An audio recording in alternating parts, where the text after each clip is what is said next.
Hi everybody, I'm Mark Chaffardini with Go See Talk. I'm here with Matt Schrader, producer and director of Score, a film music documentary. Matt, thank you so much for bringing this to the Dallas International. Yeah, thanks for chatting. This is cool.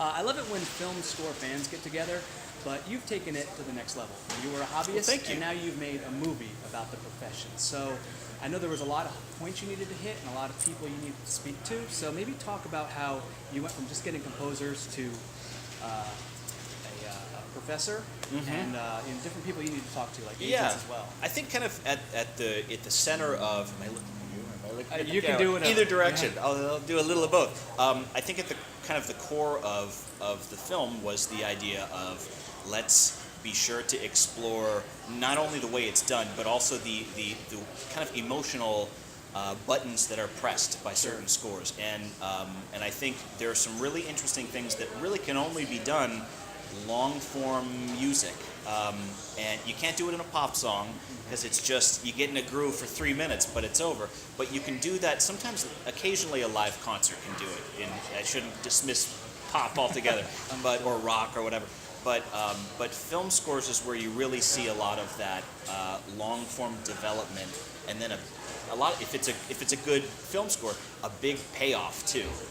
That everything kind of makes sense in a musical way. Even if you're not especially a musical person, the emotional language of it makes sense. There's a poetry to it in a way. Sure. And I think we wanted to really try to tap into that. And what that meant is we need to understand how it's made, but we also need to understand a little bit of what they're doing, even if they don't totally understand what they're doing sometimes. A lot of it's intuitive for the composers, but sometimes they don't totally get it. They just know it works. Yeah. They don't necessarily even know how it works sometimes. Sometimes they don't want to know. It'll throw them off if they do. But I think that's why we wanted to bring in some other perspectives, both some people that are at studios, the suits, that sometimes are like the frustration of something. But this is a collaborative process, and we thought it was important to see not just kind of the main kind of the way composers think about this, but just a little bit around the edges too. The people that work with them, the orchestrators and studio musicians, and just a little bit of that as well. Absolutely. Well, it's great that you brought in people like the professor from Kalamazoo, and even I like what Moby said. He said, it's just about the way it's an art that you can't touch. I thought that was really interesting. Yeah. How it just moves air differently. When you're speaking to these people, I think Tom Holkenborg maybe said it the best. He goes, if I don't feel the goosebumps, and if that doesn't really get me going, then how can I expect people to get the same reaction? Yeah. You're trying to make a movie that talks about that. When you were talking to these people, who surprised you the most? And who really said, okay, I never thought about it this way, it's really interesting, things of that nature? Yeah. I think everyone offered a little piece of something that was like, which is, I think that told us a little bit. There's a lot more to be tapped into here. Sure. Like we could have made a documentary 5 interviews in. Here, look at these cool people, and here's what they do, and here's the process. But we kept running into these things where we would say at an interview with David Newman, maybe he was probably 6 or 7 interviews in, pretty early on, but we'd be talking about maybe his dad, Alfred Newman, who was a famous film composer for a long time, and he would say things like the Fox Orchestra back in the day was super ahead of its time. Like these guys started to do things that hadn't been done before, and they ended up really revolutionizing things.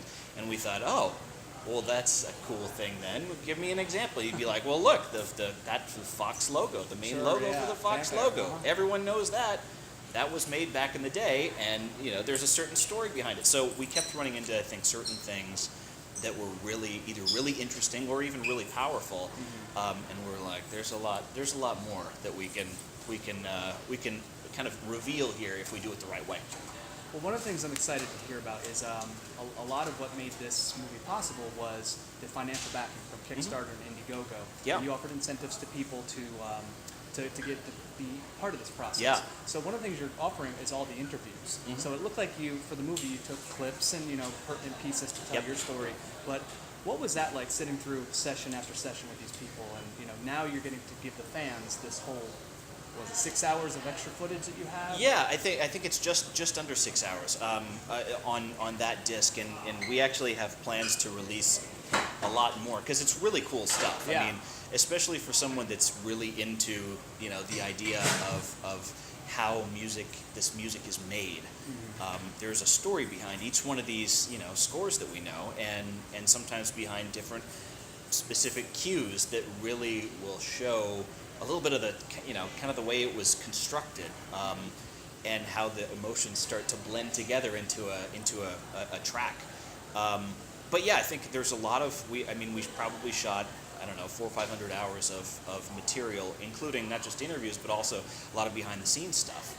And those are all things that we're trying to figure out how to get out. We have like multiple cameras on a couple, but, on several of them, I guess. But there's a lot of stuff, and it'll definitely be, it could almost be another documentary. That's what I kind of thought. Yeah. But it's stuff that would be really interesting to see, and so we're trying to package some of that stuff up so that it's concise enough, and we can kind of direct it, talking about certain questions, and it may even end up as a little mini documentary. Some of it. That would be sweet. Well, I mean, some people like John Debney, Joe Kramer, you're actually in those sessions for Rogue One and SpongeBob SquarePants. What's the vibe like for someone who's either a musician or maybe just straight up not a musician? What's it like being in a studio when it's happening like that? Yeah, I mean, as a musician, you don't know what you're really going into. I mean, the same way that maybe we could hear a certain composer's name, Danny Elfman, and we kind of say, I kind of know what his musical style is. We have a little bit of a sense of some of those, kind of the way something might kind of sound a little bit. And sometimes it's way off, but there's kind of a certain signature that a lot of composers have. I think musicians have that to some extent, where they say, Thomas Newman's doing the score, you're coming in on Thursday to go record, whatever, a half hour of music that he's working on, and you're kind of like, okay, this is going to have a certain feel to it, but you never know. I mean, you don't see it until you walk into that scoring session and you look at the page, and sometimes it's not until you flip to the page right before they turn on the microphones and you start playing. So there's a certain kind of real-time magic that happens to that, and you'll be playing something, and in the middle of it, it'll kind of hit you that, wow, this is really powerful. And I think the same way, I mean, Gary Marshall, the late Gary Marshall, talked about how his wife hated the filmmaking process, hated it.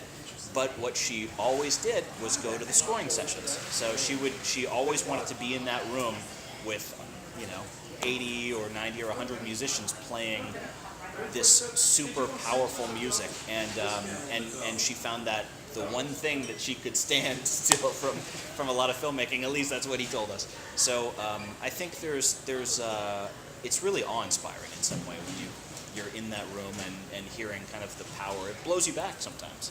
Sure. Speaking as one film fan to another, for my site, I write it as a hobby. You've taken your hobby and done it. Now you have a feature out there. But getting to meet these people, whether you're heroes or whether they're just industry titans. Yeah. Yeah, people like Hans Zimmer. I find it very humbling in a way. He talks about the creative process.